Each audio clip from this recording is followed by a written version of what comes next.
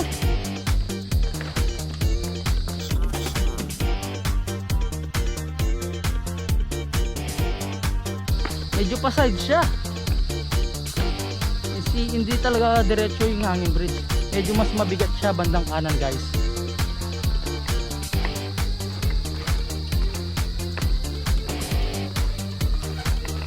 Yeah. So ito yung makikita nyo sa dulo ng hanging bridge. Ayan siya, para siyang mini park. So pwede kayo mag-take ng mga pictures and then mag-picnic din dito. Alright. So yun na mga kapadyak, hanggang dito na lang. Don't forget to subscribe, like, comment, and click the notification bell para updated kayo sa lahat ng bike series natin. So ito yung pinaka episode 4 ng bike series natin dito sa ating YouTube channel. And then guys, huwag niyong kalimutang i-follow yung Facebook page, yung Padyakanventure guys. So and then kung gusto nyo sumuporta at pumasyal sa Tarlac, andyan yung Exploring Tarlac page natin. And then sa Pampanga naman guys, food trip and travels din tayo doon, Exploring Pampanga. Yun guys, until our next vlog, peace out.